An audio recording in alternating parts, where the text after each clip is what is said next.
So, welcome. The session concerns institutional arrangements, policy and finance for fecal sludge management. It's going to be followed after lunch by another session on the same theme that will take the topic further. And I think after this morning's introductory session, it's pretty clear that this is a critical part of what we're here for. But if we want to scale up, if we want to make sustainable the progress that's been happening at the city level and at other levels, that one's got to have policies, institutions, and sustainable finance in line for that. So we've got 4 speakers from different contexts, all knowledgeable about some of the recent work that's been happening in this field. And we're going to start with Mbaye Guerrera, who works for Honors in Senegal, a dedicated agency that concentrates on urban sanitation. And he's employed by Honors, but he's also working specifically on a project that they are doing with the Gates Foundation to develop specific options and drive progress on fecal sludge management. So I'm going to ask Mbaye to come to the stage. We are happy to be here to share Honors' experience on fecal sludge management. The objective is to present some innovative tools on fecal sludge management. In Dakar, we try to improve the working condition of employers, and several tools are developed in this perspective. And we share with you the program funded by the FSM Foundation for 5 years. And the objective is to improve the working condition of employers and to reduce the costs of the emptying costs. What is the outline of this presentation? In the first time I present the context, talk with you about the program objectives, the expected results, the program activities, and the key results. About the context, we need to know a little bit about the main stakeholders in Senegal. We can say Senegal is one of the African utilities or one of the African countries where we have an office dedicated only on sanitation, on urban sanitation. The Senegal National Sanitation Utility works on sanitation and is the main responsible on sanitation. He works with local municipalities, he works with the other stakeholders in the sector in order to improve the sanitation at the environment. But the rural sanitation is belong to another direction in Senegal. And alongside the government, we have employers because we realize that the empty activity is a private one, and the main actors are manual employers and mechanical employers. We realize also that municipalities have something to do in the sector because sometimes they have some sludge from trucks and they help the poor people to access to empty activity. And we have donors like Gates Foundation, like the World Bank, who accompany the country on the fecal sludge or on sanitation development.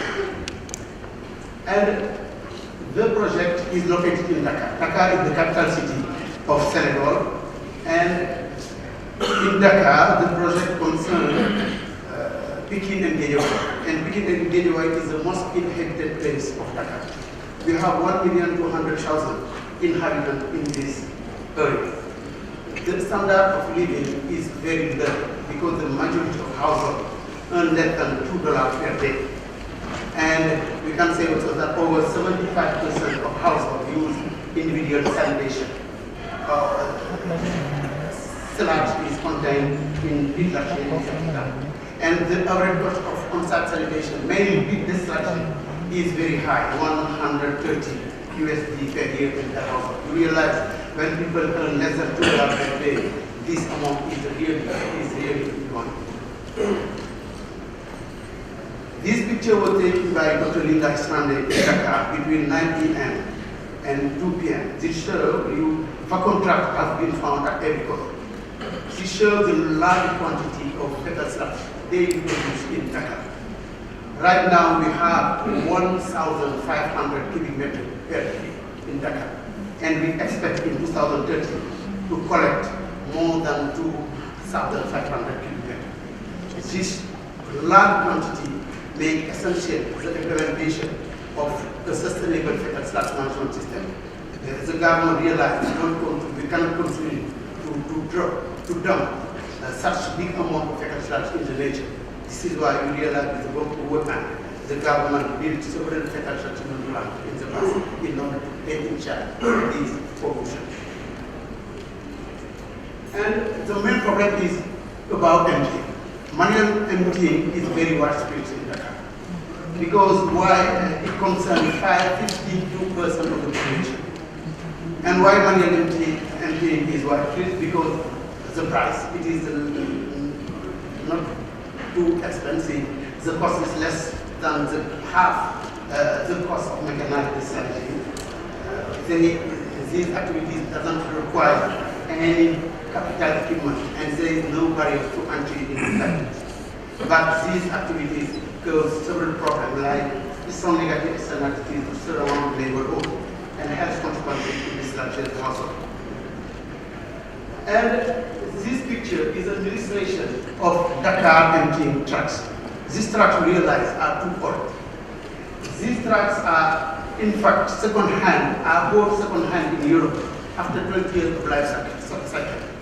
We realize with such a fleet, nobody can imagine a good emptying fecal sludge management system. That's why we need to do something to improve or to renew this fleet in order to have a good fecal sludge management system. But these systems are too old, but they help a lot because we realize that 50% fewer incidences of diarrhea among children in households using mechanical desalination. We have not dropped these drugs. They help, but we need to renew it. What happened in Senegal? The story began in 1996. And in 1996, the government realized that we have to fight against the marginalization of sanitation in favor of drinking water. All the projects in water and sanitation sector was devoted to drinking water supply. And in 1996, the government decided to create on us a national sanitation utility devoted only on sanitation. And realized after this day, many investment, many fecal sludge treatment plant or many wastewater treatment plant was built thanks to this new rearrangement. Because I explained a lot when I traveled in India to say new builds are very important, but the most important thing is institutional arrangement. We need to know who is the main responsible of sanitation, who is doing what. This is something very important. It is why the first thing to do is to think about institutional arrangement. And in 2003, thanks to World Bank, a big project called Bakut was implemented in Dhaka. And the objective of the Bakut was to implement on-site sanitation facilities at the household level. And due to this, thanks to this program, 63,000 of on-site sanitation facilities was built in Senegal. And we realized with such an important facilities, we have to produce too much fecal sludge. And the question is, can we continue to dump this fecal sludge in the nation? That's why the government, with the World Bank, decided to build free fecal sludge treatment plant. And when you come in Senegal, this is the rare African countries where you can find free existing or free functioning fecal sludge treatment plants. And in 2004, we have the first fecal treatment plant in Dakar. And since 2005, the government, on us, the National Sanitation Utility, signed an agreement with the SANDEX, the IABAC, in order to improve the functioning of these technologies, in order to help the government to know how to optimize these new technologies. And in 2006, the commissioning of prefects are currently functioning in Dakar under honors operation till 2012. This fecal treatment plant was operated by honors, but we realized with this gate-funded project, we privatized this operation to the sector, to the private sector. Fecal sludge management is a good value chain coming from capture to reuse. And the goal is to make sanitation services safe and sustainable by addressing the failure to effective collection and transport, treat and reuse waste from on-site facilities. What we realize in Africa, when we talk about fecal sludge management, people think a lot about facilities and about treatment plants. But we forgot that this system, the private sector is well involved and will have a good place in this chain. It is why our objective is not to focus on a specific segment, but our objective is to focus in the whole value chain in order to conduct activities in each segment of the chain in order to reach the main goal, how to decrease the costs of the emptying activities in Dakar. And what are the main expected results in this project? 200,000 additional persons will practice mechanical dislodging at the end of the project. More than 1 million persons have improved their hygiene condition. The number of households practicing manual emptying will decline from 47% to 30%. This is a big issue. Annual household spending on sanitation evolved from 120 USD in 2012 to 50. We have to decrease by half the price of the emptying cost. This is one goal of this project. We have also to increase the volume of treated fecal sludge from 2012 to the end of the project. We have also to make possible that at least 270,000 persons in the secondary cities of Senegal have access to the mechanical desludging services. What are the main activities?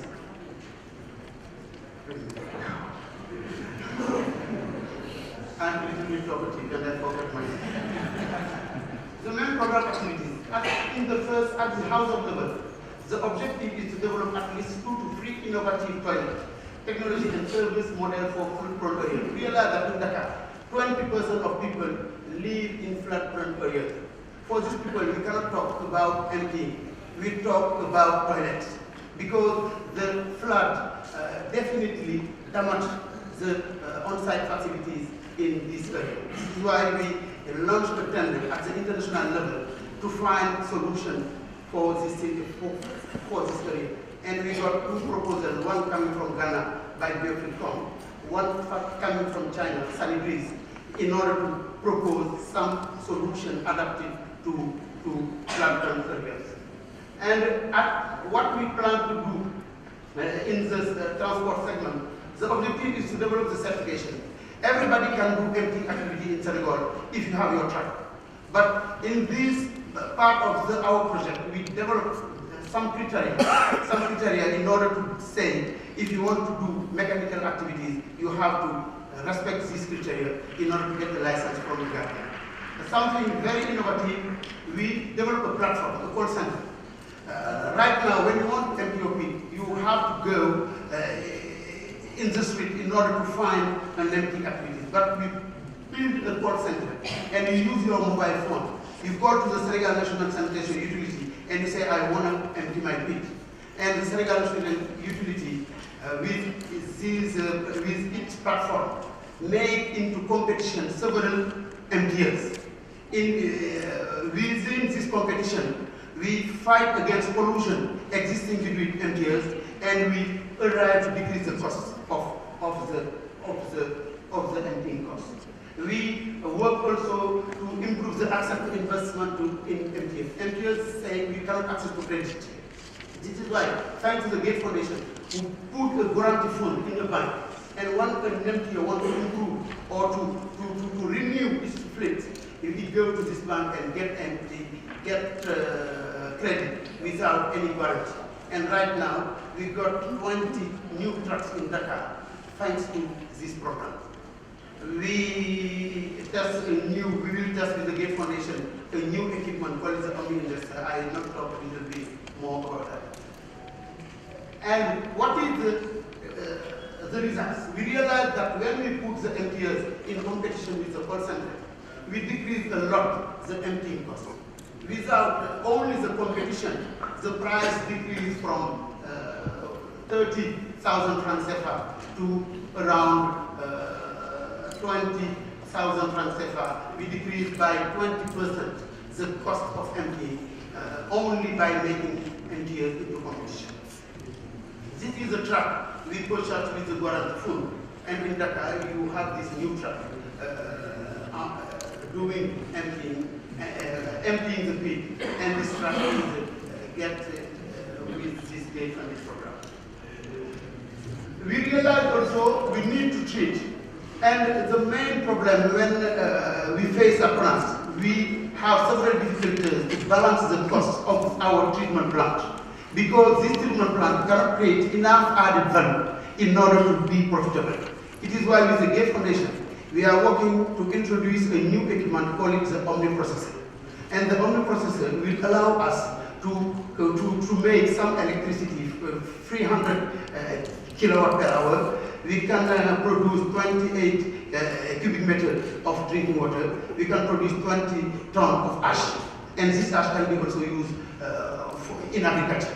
And by operating this new equipment, we expect to create enough added value, enough revenue in order to balance the cost of the treatment plant. And we realize also, alongside the three existing fertilizer treatment plant, we need a fourth, because Dakar produces 1,500 cubic meters and only 1,000 go to the three existing fertilizer treatment plant. It is why, thanks to the Gate Foundation, we built right now a fourth fertilizer treatment plant in the suburb of Dakar in order to take the 500 cubic meters remaining. And we are something very important, a big achievement is right now, all the three existing fertilizer treatment plants in Dakar is operated by the private sector. ONA delegated this, and ONA said in the beginning, these fertilizer treatment plants are not profitable. I lose so much money. And when you visit in the past this existing fertilizer treatment plant, you realize that the operation is not well done. But right now, since we privatize this fertilizer treatment plant, it is very, very nice to visit them, and they earn money right now. And every month, ONAS get some revenue from this existing fertilizer treatment plant. It means only by privatizing, we invest the trend. We invest the trend. From loss, we come to profit.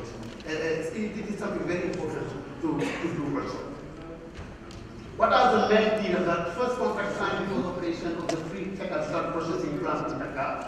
The customer management platform that will offer affordable service fees to poor households in Pekin and Nigeria. We not a project leadership in better pronouncement board of director meeting. Improved relationship between ONAS and non-price sanitation service providers. Increase the visibility of FSM3 job profile. We have a database of 60,000 households applicants are being referenced. I forgot only to mention the main difficulties of the call center. We need in the beginning to reference all households in Pekin and Nigeria. And right now, ONAS know what's happened in each household. What are the main sanitary conditions? What is the size of the pit? Is the pit accessible? And we are also geolocalized all the trucks in Dakar. Every day in our computer, in my office, I will see all the trucks moving in Dakar. And in my tender, I can say these trucks are not far from this household.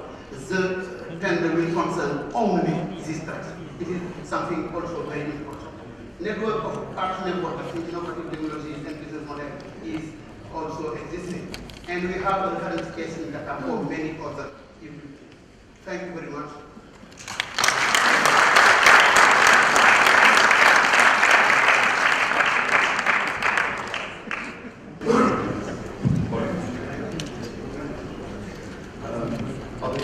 Well, I think there's been very strong messages about connections between the technical side and different institutional aspects of policy on one hand. We heard about regulation, the role of the private sector, practical things like databases and kept investment plans. Lots of issues. Are there immediate questions you would like to ask, issues you'd like to raise? Hi, thank you. Why, thank you very much. Great presentation. I'm just really interested in this. You have a single entity for sanitation, and that seems to be the enabler to get FSM really taken seriously. I just wondering if you could talk a little bit about that, how that came about. Was that one sanitation champion who was able to create that structure and get that conversation going, get one entity talking about sanitation? And how did you get them to sort of move away from sewers and talk about FSM? That was 1996. That's at least 20 years in the making to get to where you are now. So it just seems that you can talk about how that came about and how some lessons for others who sanitation is very mixed within lots of different institutions. As I explained in my presentation, in the beginning, the government realized that since before 1996, sanitation was only taken in charge in the political, in this regulation, the political government. We realized that all the funding, all the new projects were devoted to the water sector. And we realized that sanitation belonged to SONES. SONES was the main organization responsible for water and for sanitation. And when they plan some new project, all these projects are devoted to drinking water. We realized in 1990, in 2000, when the World Bank with the government made the program sectorial water sectorial program, we realized that people who work on sanitation realized that they forward sanitation. A big part of the program was devoted to water. And the government said, we need to stop and to think about how to improve the institutional arrangement of the water sector, water and sanitation. Okay. And it is why they cut these societies, they broke the society into third one devoted to drinking water and another one dedicated to sanitation.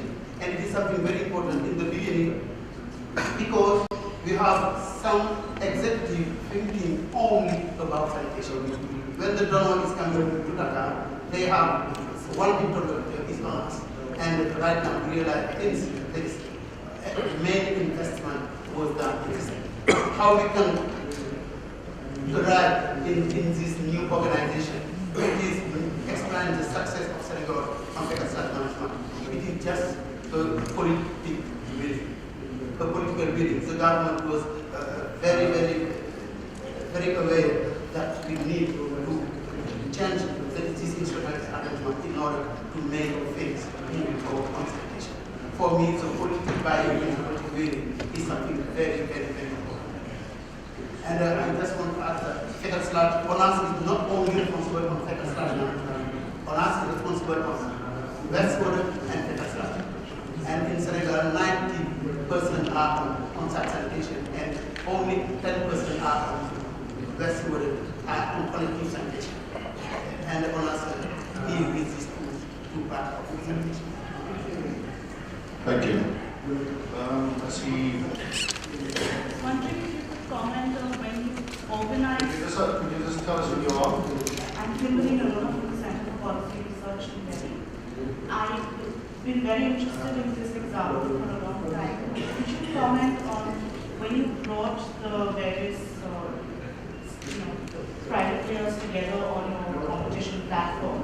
Did you face any resistance from them to organize them into such a group? Because obviously they would have to lose profit. So if you did, and how did you overcome that? Thank you. Thank you very much for your question. The functioning of the call center doesn't function without the strong involvement of the MPS. It is why the change we have in Senegal, we have a green association regrouping all the MPS existing in Senegal. We can say that 95% of MPS are members of this association group. And in the beginning, I forgot to explain that the MPS are part of this program. We are going to build this program. We are going to build this program with the Gate Foundation. The MPS sit together with us in order to define the main activities. And the first thing we did before we launched the call center is to train a lot and sensitize the MTS. We have less than 100 meetings every day in our office with the MPS in order to explain them that the call center is not something is not a competitor of the MPS. The call center is just a platform which can help you to organize the supply and demand. You can earn more money, you can reach more clients if you join the call center. And at the end, the MPS realize that the call center can help them with their job. And right now, in Dhaka, when you see the transfer, if each MPS puts the phone number of the call center in each structure, it just means that they realize that this call center can help them in the profitability of their activity. And when we discuss with them, in fact, really, maybe we can share results in the FSM4, inshallah. We realize that MPS earn more money with this call center. This is why what I can say is the training and the sensitization of the MPS is a key issue to implement correctly this kind of. I'm a bit worried. We started 15 minutes late, so it's going to be uncontrollable if I'm too liberal at this point. I hope the audience doesn't mind if I stop here with questions. Let's get the other speakers to say they're all going to join in, and maybe we can have a bit more of an interactive process right at the end of the session. So thank you very much.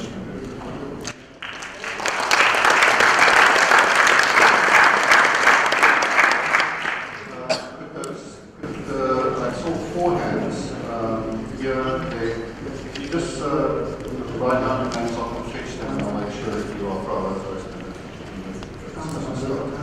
The next speaker is Lady Sirga from Indonesia, who's a sanitary engineer and who's been working with the World Bank Implementation Program and the Indonesian government, specifically on issues of septic management.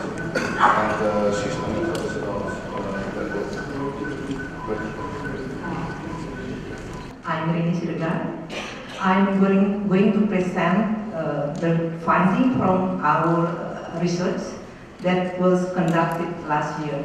So this research carried out in 3 cities, and now we are going to do the pilot program to more additional cities. So we will do the pilot program to 6 cities. So our research focus on on-site sanitation system and willingness to pay for emptying in urban areas in 3 cities. So the research is part of the technical assistance.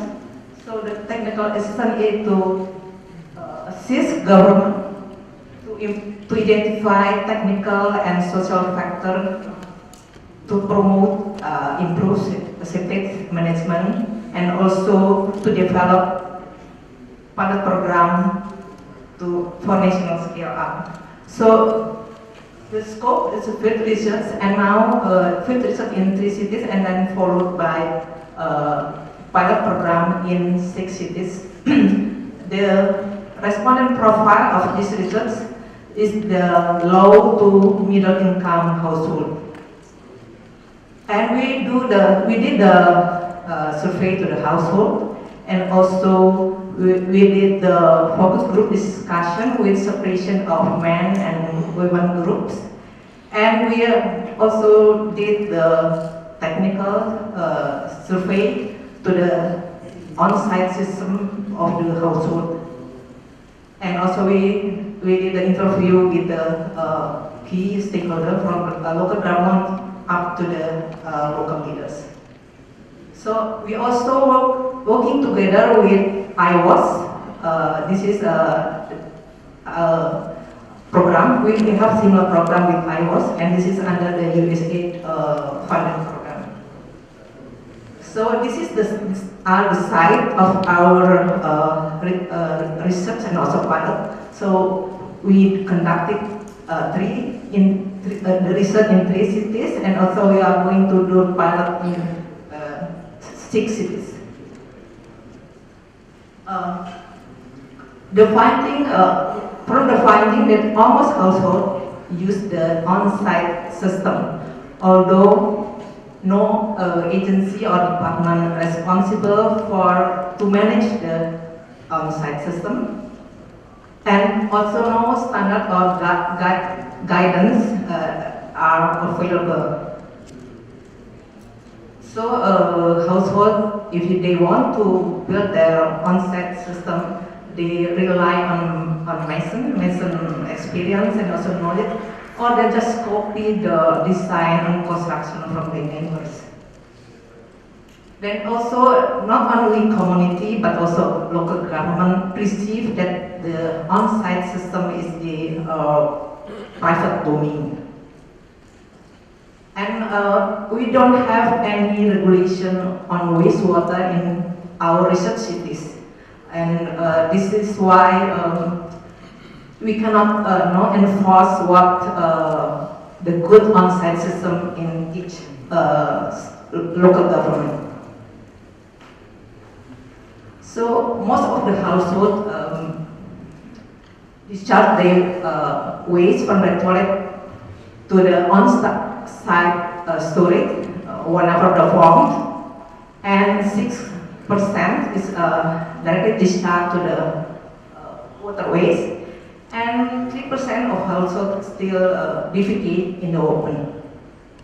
And most of the grey water from laundry, from showering, or from cooking is that discharged directly to the river or drain or sea.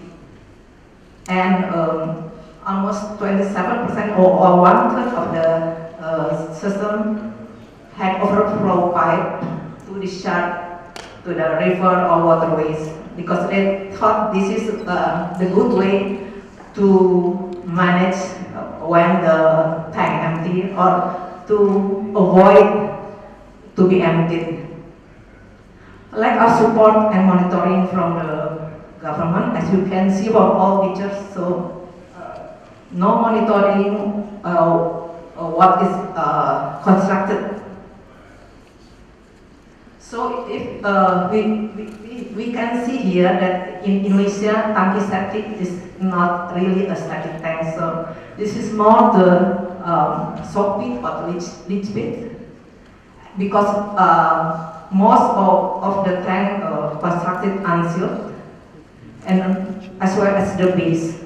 As you can see here, most of households use 2 chambers of tank, but most are open base. So because of the small house plot and also no land available, so the distance between wells and also the on-site is very narrow. So 70% is less than 10 meters. And almost the similar percentage for the vertical distance from water level to the bottom of the tank. Although the water from well is used for domestic activity other than drinking. So if you can see here that the emptying is not a common behavior or practice among the household.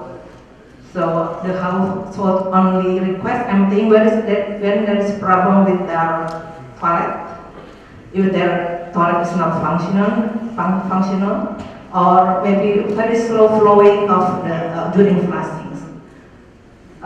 When they said that this tank is already full, or water comes out from the toilet or even the tank, and or toilet block.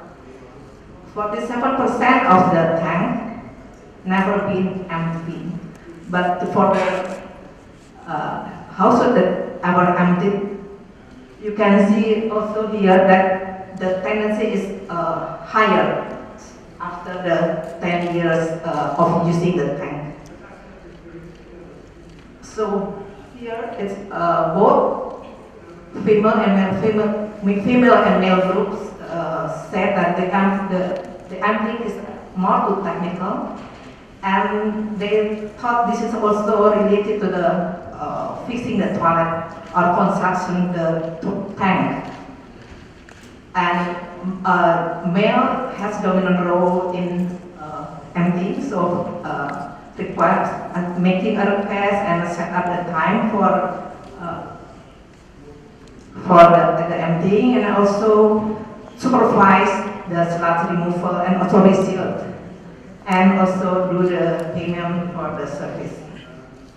Here are the pull and push factor for the regular dislodging. So from technical side, it's difficult to have access to the pit because most of the pit are under the tile, and if there is access available, there is only few can be open because they cemented or they put mortar on the top of the main hole. And also there is problem that about 1/3 of the tank had overflow pipe to the drain, so this tank will never full. From the social side, there are different knowledge and understanding among the participants. So some of participants said that the waste, if there is already in the ground, they will not harm anybody. And also, they never thought about what happened to the waste after they are using the toilet. But some positive response that they are willing to pay if there is if the environment is cleaner or healthier. But some said also that almost 30% said that the never empty tank is a good tank, or the 70% said that never empty tank is a good tank. And also that some of the participants said that a septic tank is better than the soap. So we discussed the idea on the regular dislodging every 4 years. So most of the participants said that they are interested in this idea because this is more affordable for them to pay in installment, and also they see this is the government support for the low-income people, and they also think that if this can be applied, their environment and surrounding can be healthier, cleaner, and more smart. And the household who ever empty their tanks show greater interest to this idea. The willingness to pay in average is 0.4 to 0.7 per month. So the lower interest group said that they are not interested in this idea because they thought this is the emptying is only needed when there is a problem with their tank or their toilet. And they already have a big tank, so it's sufficient enough to empty and to be used in many years. And so far there is no problem with their existing, so why they want to be included in this program. So for those that are interested in this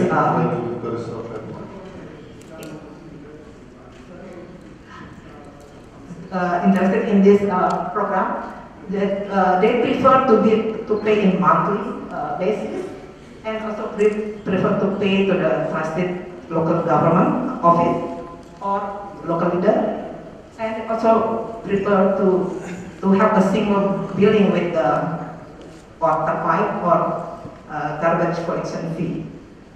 But also commonly worry about the sustainability of this program because they said that perhaps the operator cannot do the emptying on time, and there is no rules or guarantee given by the local government, even though they already pay for the installment. And some houses which are located in narrow street worry that they will not be served because it's too far from the wider road. this is what we want to do with the cities. So with cities, there are about 6 activities that we want to be conducted, and also with the central government. So with the central government, we want to do the further research for the on-site system, and also provide guidelines for the improved staff-driven design, and also support national government to provide training material, dissemination material in national lab event. So this is what we want to do with the 6 cities. So more things, they are more ready with this pilot programs. And this is depending on their readiness and also what are available in each city, and also the capacity of each local government. Thank you.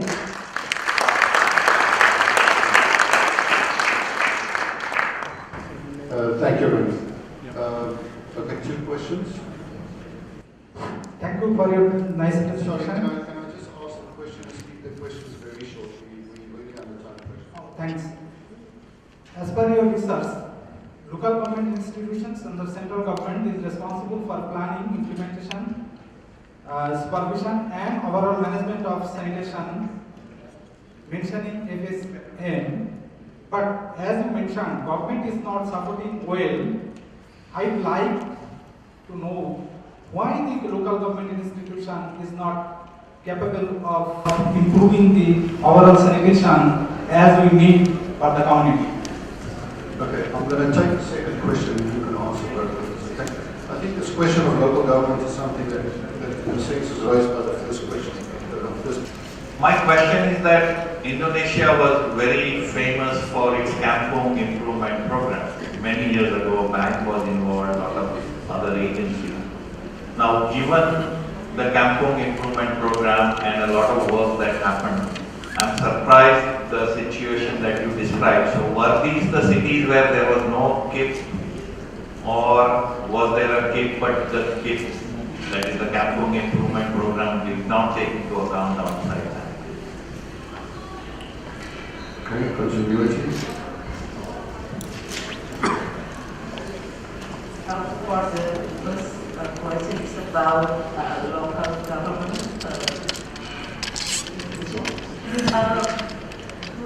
In each city that we are, we did the research, there is no agency responsible for the on-site system, even though there is agency responsible for the system plan. So this is perhaps one of the like in the local agency arrangement. So I think that we want to support the city with this situation. So maybe one of our support to the city is to provide them with to review the tasks of the agency. So we will put it into one of the agencies that are responsible for sanitation, and also we want to support them with provide the local regulation. So we will input to their existing local regulation on wastewater if they have. Thank you. So for the KIP, that maybe happened about 20 years ago, and then the European government stopped, and that's what I heard. But perhaps Pak Suryanto can also he's from the Batam, so maybe can respond to this question.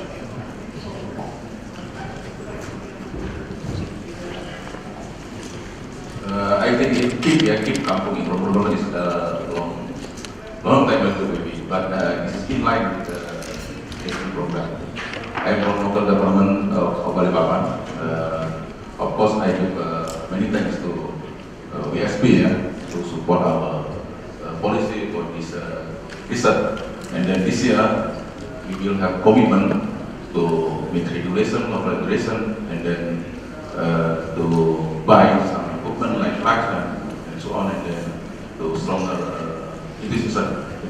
Thank you.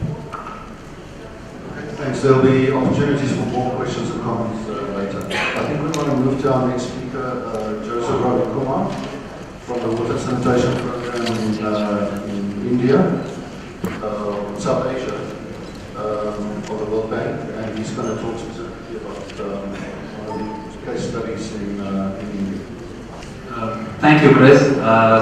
This presentation was supposed to be made by the Principal Secretary from Tripura on their approach to septic management across the state, but unfortunately he was unable to come, and here I am trying to present what they intend to do. Just to get the context and then the strategy and what they've achieved so far.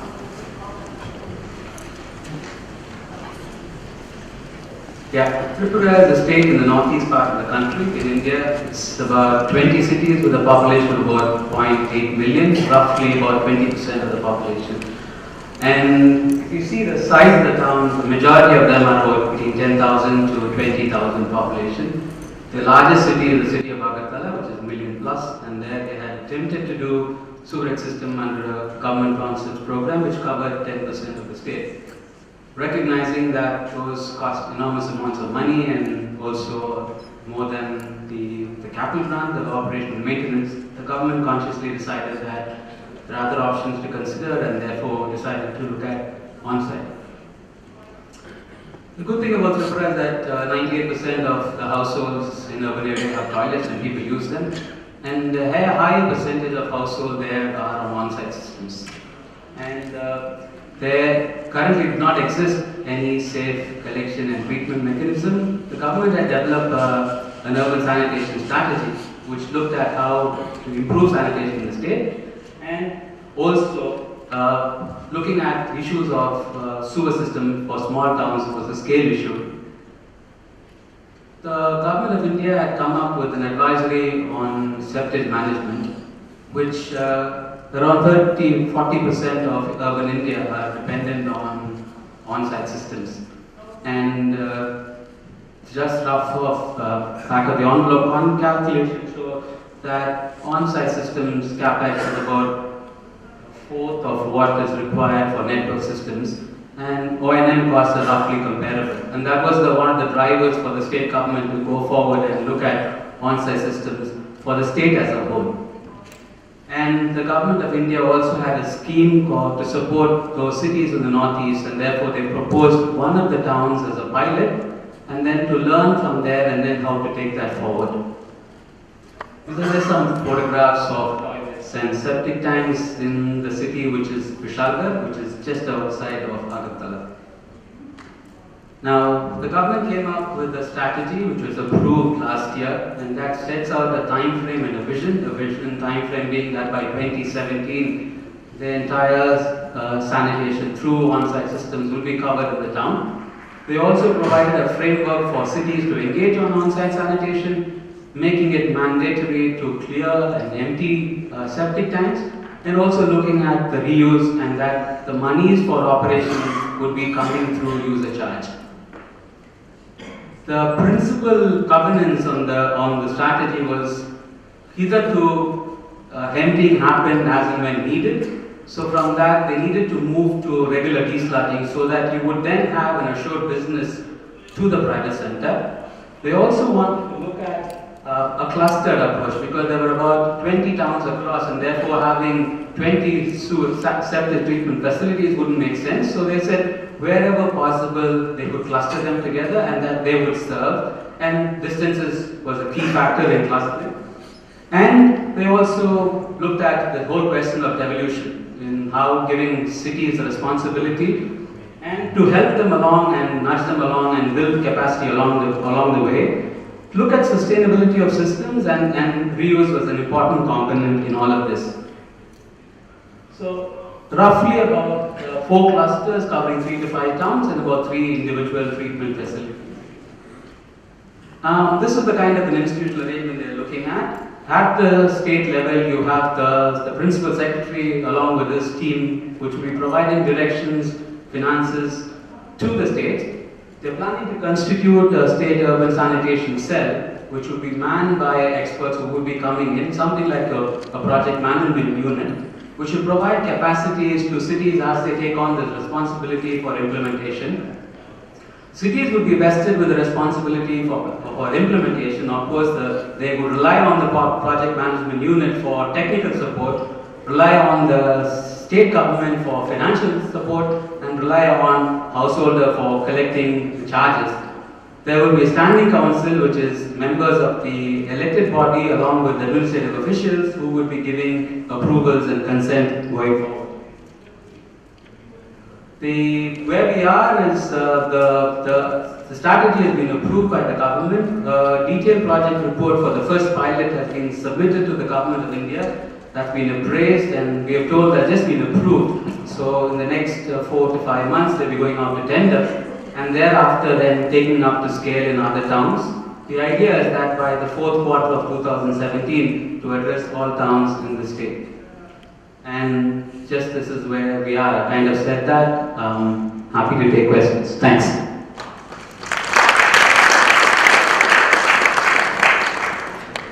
Thank you. Are there questions? Hi, I'm Asim from India Central University. My question is that the idea of cluster treatment plant is very good, but what's your take on the trip length increases, the user charge will also increase. So what's your take on that? We had developed a spreadsheet model for the states, and therefore you could actually plug in distances. And when the cost becomes too prohibitive, then you say you can't probably cluster them. And that's why those clusters came about. How would you ban or avoid manual scavenging and bringing other stakeholders in this whole process? In the state, there is no manual scavenging. Whatever is happening is currently happening through mechanical trucks which are involved in the process. In terms of stakeholder consultation, when the strategy was prepared, there were intense consultation held at several cities as well as the as well as the state capital. Participants were asked and aired their views, and their views were taken into consideration before formulating the strategy. And in the pilot that I mentioned to you, there's been intense consultation going on with the elected official and the citizens at large and how to take this thing forward. Thank you very much. I think we'll move on to the other speaker then, and now and then after that we'll have more of the discussion. I'm asking Ian Ross to join us, who's from Policy Management, who's working with a number of other institutions like WEDEC to do people sludge management study for the World Bank program, and he's going to talk on some of the institutional parties. Okay, there we go. So the context of this work is that the NSP is currently funding OPM and WEDEC to do some research in 5 cities. The ones listed there, I won't describe this in any more detail because there's some other sessions this week, particularly on Thursday. There's a workshop where we'll go into much more detail on this. So I'm just going to skim over it. Please do come along on Thursday. The main thing I want to emphasise is that the presentation today will draw on primarily the key informant interviews which have taken place in Dhaka and a survey of 720 households in that city. Okay, so what is political economy analysis? Now, I've got sort of 3 different bits of it that I'm going to explain. So firstly, it's about using tools and frameworks to try and explain how institutions function.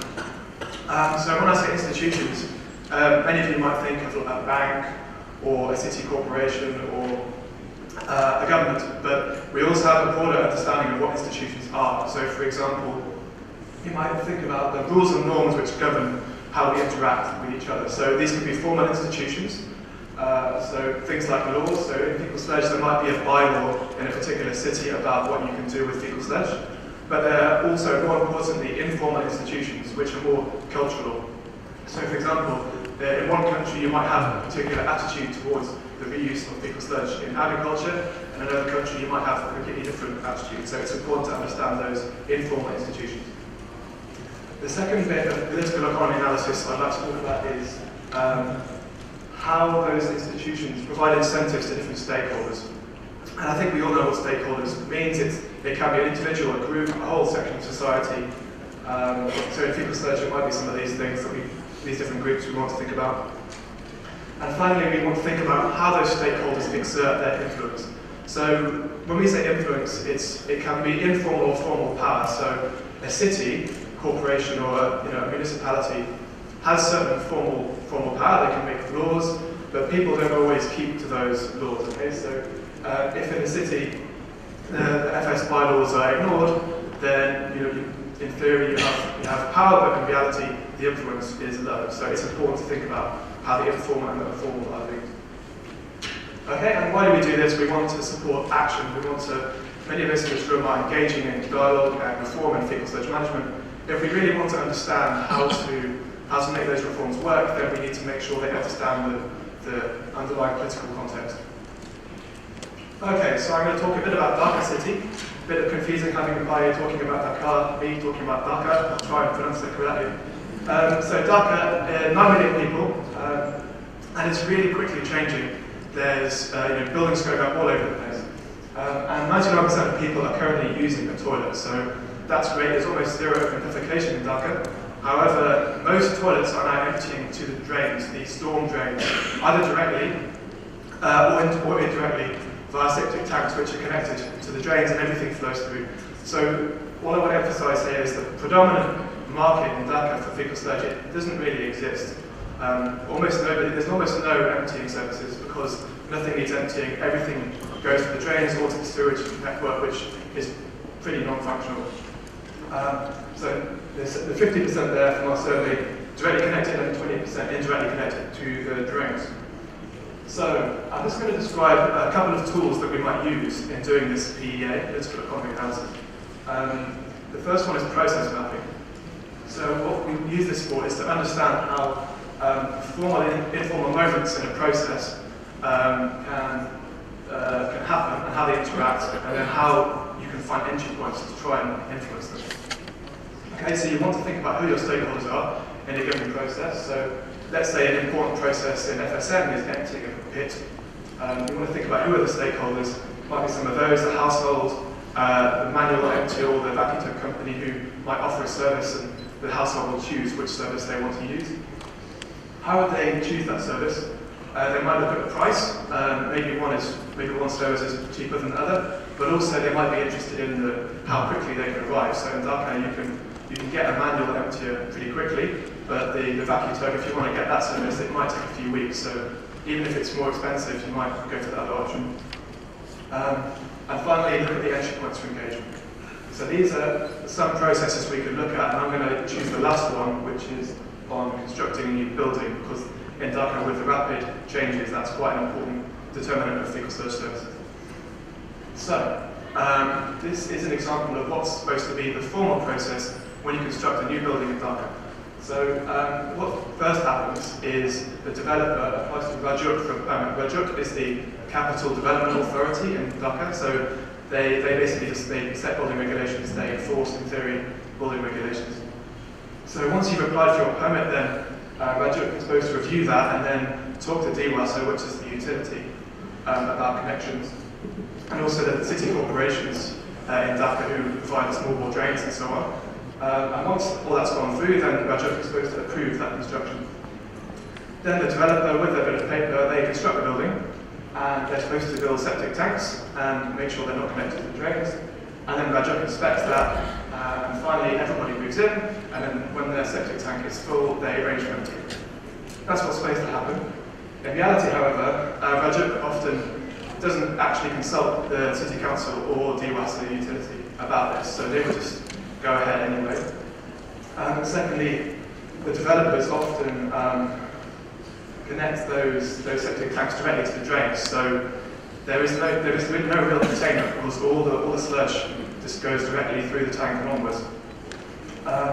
While Rajuk is supposed to enforce and inspect, they don't have enough staff to do that, so often inspection doesn't really happen. And finally, the occupants are supposed to empty that sludge, but in reality they never need to because it never fills up. Everything just goes straight through to the storm drains.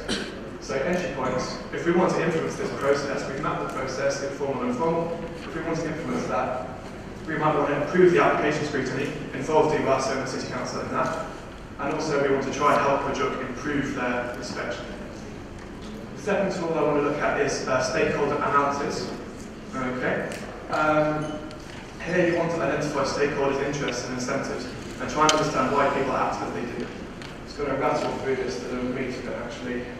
The main point of this is you're going to, if you look at the diagram, you want to map influence, so how much power, informal or formal, these stakeholders have, and also the interest that they have. So if people are very powerful and very in favour of your intervention, they might fall in the top right-hand bracket. So you might want to keep them satisfied. They're your friends, they're powerful, and they like what you're doing. This is if you're reforming FSM services. But these guys, they have low interest because if they're left of the centre, then they're maybe opposing the reforms. Okay, so if they're opposing the reforms, but also they're very influential, they're a problem for you because they're going to try and block you. Okay, so this is an example for Dhaka. So again, we've got the same diagram, influence up here and then interest down here. So these people, the property developers, if you want to reform FSM in Dhaka and get some proper containment and emptying services going, then these guys are going to oppose you because they will save money by not having proper containment, by not building proper septic tanks. Obviously, you need to be careful of them, you need to know that they're going to oppose everything. Whereas Rajuk and the city corporations here, they're moderately in favour, but they're also quite powerful, so they're your friends. Next, you might want to consider, down here you've got quite low influence, the mechanical emptiers, as I said, almost zero market, and the sweepers who do some work. They're very much in favour of reforming this because the more containment there is, the more work there is for them. However, they're very low down on the power scale. And finally, this is the kind of bottom left corner. The households are important, but they don't really care what happens. They just want to have the minimum cost for themselves. Yeah. So this is an example of how these approaches can really help in actually thinking and working politically, and actually when you're doing an FSM intervention, making sure it's effective. So in Indonesia, there was this recent project which finished a few years ago, which was to help design city sanitation strategies. And that resulted in a 300% increase in municipal finance for sanitation, which was great. But it wasn't always working that well. So early on in the project, they realised they had a problem. The lead ministry for the project was Bappenas, which is the planning agency in Indonesia. And they were the lead with the World Bank, rather than the Ministry of Public Works, who traditionally lead on urban sanitation. So they had a problem where these guys in the Ministry of Public Works were less keen on the project and were basically blocking it. So after a while, the team involved did some political economy analysis. They sat down and worked out what was going wrong, and they realised they needed someone who could really help them advocate for this reform. And not necessarily a sanitation person, but someone who knew the Ministry of Public Works, knew those informal networks, those informal institutions, and was able to engage with them informally. So it wasn't kind of big meetings and like this. It was more going for breakfast, going for dinner. So the lessons are that if you want to have effective change, you really want to think about how things work in reality, and not necessarily the top sanitation expert, but someone who can actually work those meetings. Okay, and they make you feel like that's obvious, but these guys spent a year trying to do it and it didn't work. So I mean, it's always obvious after the effect.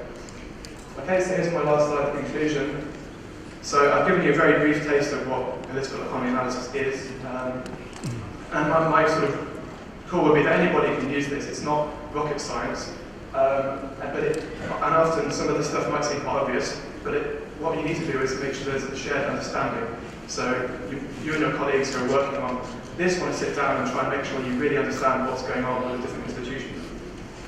You don't have to use all the tools that are available. Secondly, it's good because it helps you focus on the informality. Okay, so there's a lot of informal processes in FSM, as we know. A lot of it's under the radar.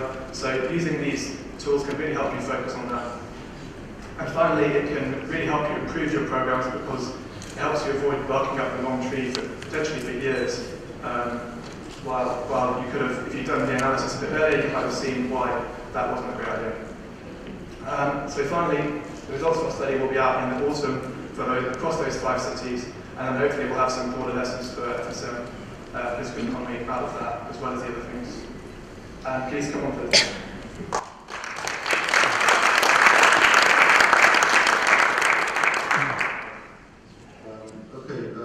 Let's take the 2 questions for Ian and then I'll look at the I think it's one over there.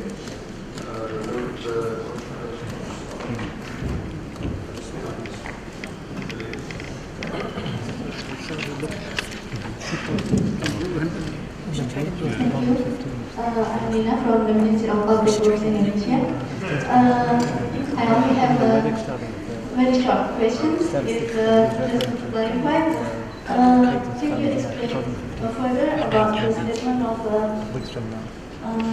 Ministry of Public Works still incooperative after 1 year of FSM report? Because for Balikpapan City, the central government budget is quite big from the 10 or 15 years ago. That is only the question. Thank you. Yeah, I'm going to take both questions.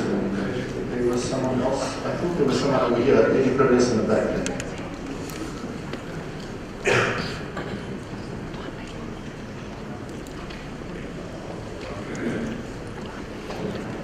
In an excellent presentation, I'm a big fan of political economy analysis, and I think it's an excellent example of how social scientists can really contribute to what most people think of as an engineering problem, but it's really a much more complicated problem.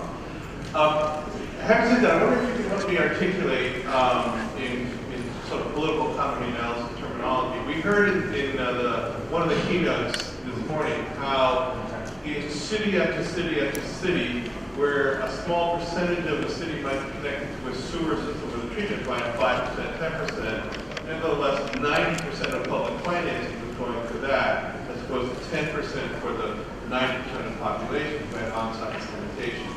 From my perspective, that, which some of you didn't really touch on, that's my great question, is the issue of economic interests. Not necessarily rent seeking, but sort of the power of the more powerful who are seeking profits and better opportunities. And how do you get that? Because a lot of your sort of approaches is more about better rationale on work stuff. But how do you deal with that more powerful economic issues? Okay, thank you both questioners. On the Ministry of Public Works, all I can say is that's what I've read. I haven't actually. So maybe Isabel could add slightly more on that later during the question. But what I understood from the report which I read on that was that it was early on in the project, 2006, 2007, when the Ministry of Public Works was not so much in favour of this approach with Bapenas in the lead and the city sanitation strategies, but over the course of time it did sort of become more of a shared understanding of what to do. The guy's shaking his head, so maybe we can pick this up in the question. Is that on the That's a short clarification about the Okay. Sorry, this is very important thing. I'm Chandra Sakmora. I'm from Ministry of Public Works in Indonesia. Okay, the first thing, I think my colleagues already clarified you for the statement, and the other, we want to clarify that the statement is Bapenas lead the Ministry of Public Works. You know, this is a collaboration in internal our government. Bapenas has roles to planning about the sanitation program, and Ministry of Public Works have the role to implement technical implementation. And also we have cooperation with our colleagues in Ministry of Health, joint implementation together. And I think this is not dominant institution. This is collaboration internal in our government. Okay, so on Eddie's point, how can we explain why so much funding goes on sewers when in most cities there's less than 10% sewerage? And that's really a difficult question. I mean, I'd point to two possible answers to that. I mean, I suppose that the first answer would be around the fact that most of the institutions that deal with these problems are staffed predominantly by engineers who all throughout their education have, which for the people in charge now was predominantly in the 1970s and 80s. And at that time, sewage was the dominant paradigm for urban sanitation. And so people would still want to apply that in their everyday work, and it's very much what they think is the solution. So I'm not an engineer, I'm an economist, I can't necessarily identify with that, but that's one determinant of what I see happening. Another one I'm not saying that FSM isn't engineering, but it's less kind of sexy as building a new sewer network. The second thing I think would be the sort of rent-seeking point, and how, in a lot of countries that we're talking about, if you're going to be constructing a very capital-intensive project, with lots and lots of different contracts, there are more opportunities for rent-seeking than there would be for a very decentralized fecal sludge management type approach. So that's definitely part of it as well. I think we can probably talk about this a little bit more in the Q&A, because I'm sure other people in the audience have other ideas on why there is this disconnect between on-site sanitation being predominant, but then sewers getting all the money. Okay, thanks. Now, I think, let me just remind you where we are on time. We started 15 minutes late, we ended 1 minute late. So we've got 14 minutes if you want them. If you were really desperate for lunch, we can stop now, but I suspect you want the 14 minutes. So let's go. Okay, there's a hand over here.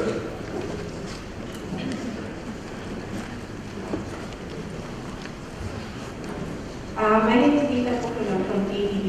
I'm actually very glad to be in this presentation because I'm the project officer for the Tripura project from ADB. So while in Northeast we find some takers, our stakeholders, not just the governments, the public at large, wanting some intervention on FSM. Generally, where I find we get stuck is governments asking us, where is the comparable cityscape data? I'm glad you put up some numbers on CapEx and OpEx, but we always, for all of you actually, this is really where we stop. As you say, in our cities, which we co-fund with the government, I work largely in India, it's all sewage, for various incentives. As Ian was also describing, it's visible, big sport park in the middle of the city, even if it captures 10%, but that's really development. So stakeholders, public at large, don't want any lesser scale intervention. And to show it's not lesser, it's more appropriate, is where we're struggling because we don't really have a city scale comparable data to show here is your OpEx, here's your CapEx, and it really will solve your problem. Another notion we find always struggling with is they think it's temporary. They think, as soon as we get money, we will do the sewage. This is for the time being. So if we can have a pool of data where we put together and use that as a tool to convince the stakeholders, that would be great. Thanks. Okay, so Chari. With regard to the cost comparison of on-site system versus regulated system, you said it's about 1/4 of the cost indicated using HPEC data and other such sources. Now this on-site system, does it include individual investments being made by the households, or it's a system cost for the fecal sludge management? Because there is a private investment that individuals are making. When you did this comparison of, does it include real cost? Question for gentleman from ONAS. I think it was very interesting in terms of the competition amongst the private players that you were trying to do. But my question is whether that is the kind of competition that you have, or you are sort of enabling, whether that is the right kind of competition, or whether you can have a very different kind of competition market through maybe a zonal kind of program where you have different contracts for each zone in Dakar, and you have a more scheduled cleaning service. The reason I am asking is that your major point was achieving a better service and at a lower cost. And it is quite likely that if you have a different market structure than the one that you are promoting, it will be beneficial both to the privatized as well as to the household. But it will mean a major role to be played by owners in facilitating that kind of a structure. Thanks for We that. may want to think about Thank you. it. Just behind Mira's hand. Just there. This is Alexi Morkrek from Practical Action. I work on markets. I'm also very interested in the market structuring. Two basic questions. What are you seeing as a result of the competitive bidding? Are you seeing certain companies get a larger market share and other companies dropping out? Or are you seeing most companies benefiting from the bidding system? And secondly, you talked a lot about competitive bidding with regards to, I believe, companies with trucks, so this is mechanical emptying, but you showed a picture of manual emptying. I'm interested, what's the role that is played by the manual emptiers? Are they engaged in some way in this bidding process? Are they engaged in some way, or are they finding themselves being brought out? So, but I'd echo the point, this is really interesting hearing this case study because it's a very different way of structuring a market compared to zonal, which seems to be something we hear quite a lot about. The objective of our program is to make manual emptiers disappear. In 2015, the government thinks we cannot accept people going inside without. It is the main goal. But we realize that we have several employees, manual employees who work in the past in this system. And the objective is to say how we can decide these manual employees into the new organization. This is why with the privatization of the existing construction plant, we hire, the private hire some manual employees in the operation of this plant. Can we realize that we try to categorize manual employees, and we realize we have the big part are not professional. The big part that's just manual employees. They are muscle, for instance, out of work, they are emptying it in order to improve their revenue. This guy doesn't interest the project very much. But we can find some professional manual employees who work every day in these activities. For this guy, we try, for instance, with the public investor, we want to implement in Dhaka, for example. The only investor is the kind of equipment who can separate solid and liquids at the household level. When we separate solid and liquid, what we are thinking about that, the liquid can be in some way, and the money employees can be higher, and they can sell this water coming from this kiosk, and they can get some revenue from that. Okay, thanks. Kind of quickly on the second point. Yeah, the second point is what is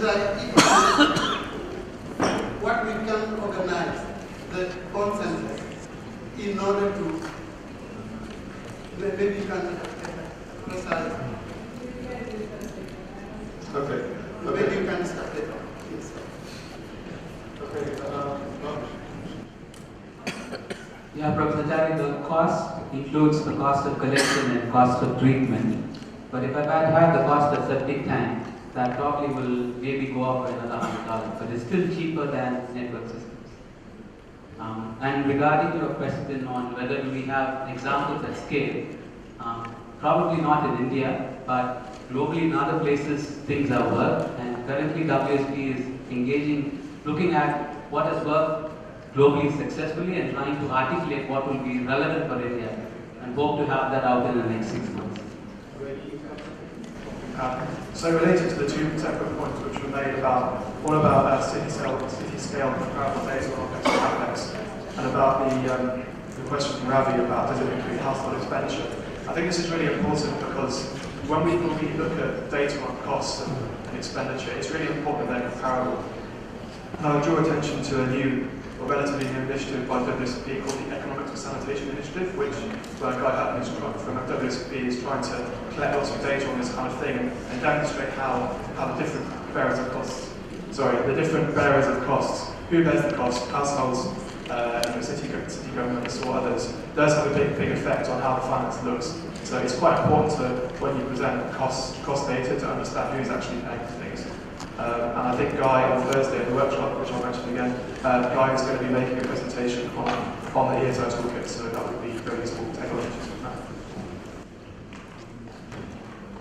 Okay, I think we can take a few more.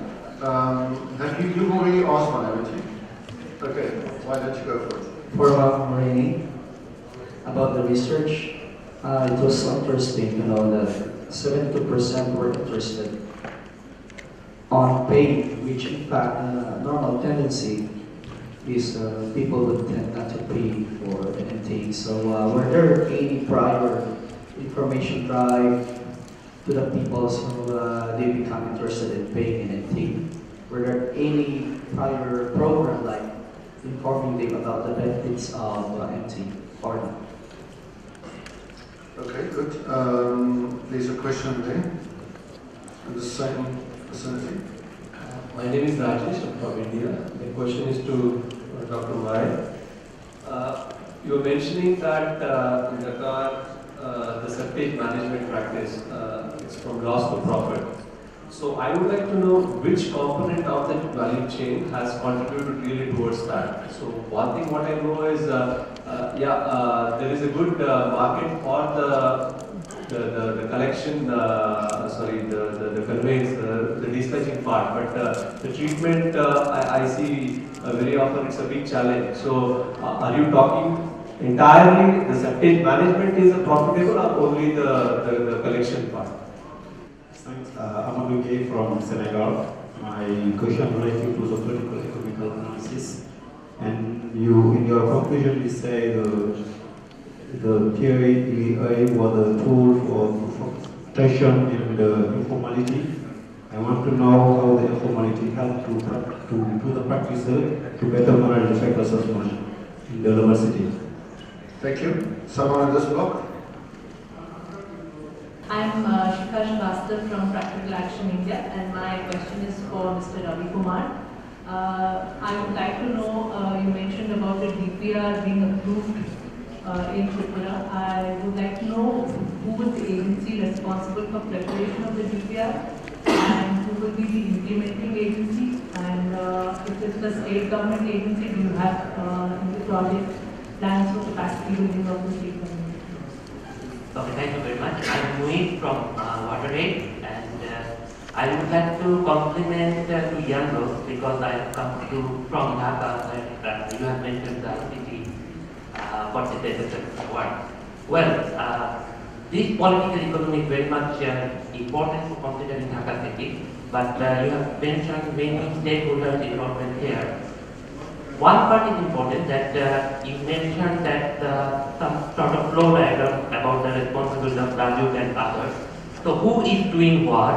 That is the critical part of this FSM before developing this FSM framework. And the good point is, I'm just supplementing about your presentation that the Dhaka FSM framework is now under development, and it will be hopefully it will be in the formal way of acceptance by the end of this year or middle of this year.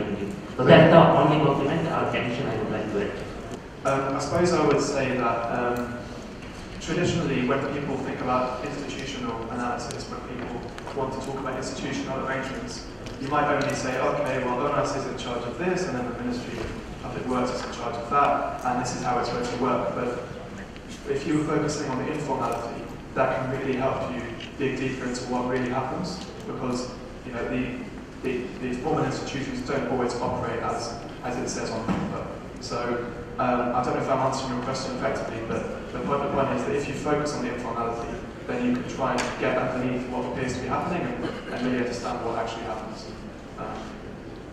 I don't think there was a question from the gentleman from WaterAid. I mean, I would just say that yes, the Bruett framework has been developed from for Dhaka looks good on paper. I mean, we'll see if it's implementable. In fact, the main interesting thing coming out of that is proposing a tax, a sanitation tax, so and also a payment to emptiers to dispose of their sludge safely.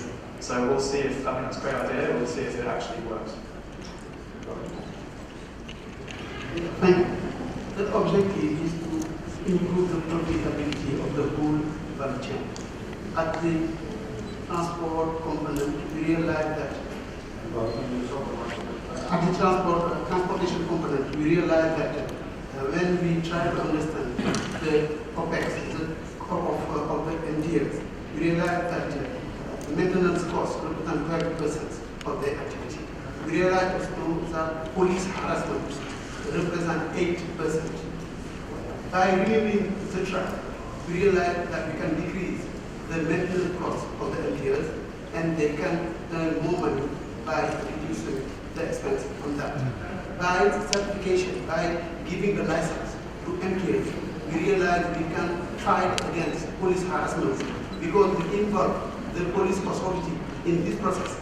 And right now, trucks, NTLs will be considered as a health emergency. Nobody stops them, and they can reduce this police harassment.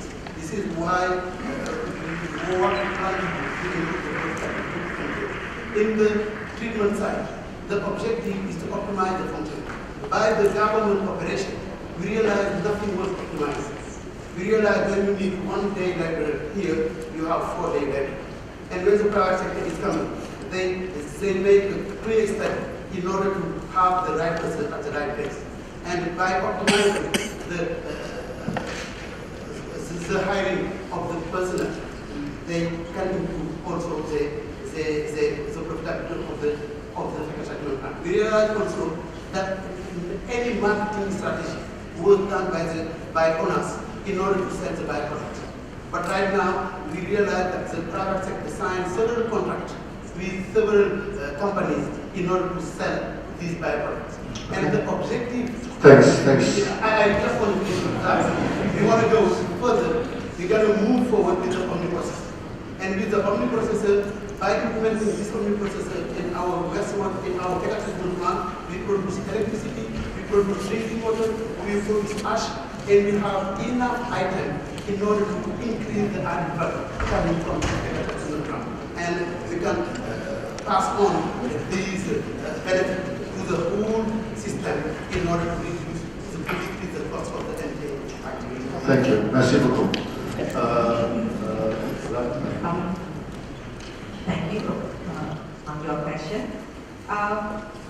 72% of the respondents show their interest to the regular discharging.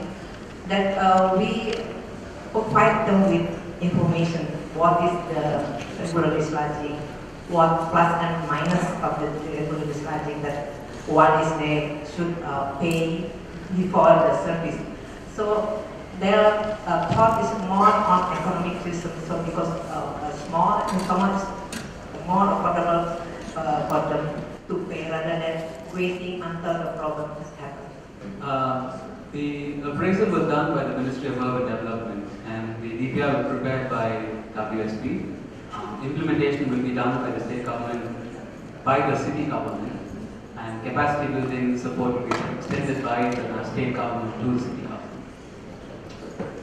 government. Thank you to the speakers and to the audience that really participated. I'd like to thank everyone. I mean, there are lots of people that probably leave frustrated because they didn't get the first question. Some couldn't get it to a third. So thank you very, very much. It was, I think it was a lively discussion in a limited time. Big things that I think we're taking forward. There's an issue about dedicated institutions, whichever functions we're talking about. Policy, implementation side, regulation came up quite a few times. I heard a lot about data, access to data, reliability of data, and on the political economy side, just the sense, I think when you heard him talk, most of you could probably hear this is stuff that you're already doing. But I think what I hear coming out of this is maybe one should sit back a bit and think about the political economy, not just barge in there. We tend to just go for the most influential person, and maybe it's more useful to understand who else in the system can make things happen and not happen. There was a considerable interest in markets, and maybe this is why we say political economy and not only politics. And I thought, I mean, that's obviously hugely relevant in this field where there's a dynamic private sector that's already there, but this is waiting to get the gap to do things in many cases. And it seems to me that we need to understand better the markets, who's going to compete, how do you make it fair, and how do you get to the customer. And that's maybe the last point I want to say. The researchy type of issues that came up in the course of the discussion, I felt were interesting to me because they raised the issues about what does the customer want. And I think that's the issue that seemed to be hugely absent in this whole debate. Whether it's public or private sector, the reason that fecal sludge management has not been addressed is because no one cares really much about what those customers think and want. And maybe that's one of our major challenges.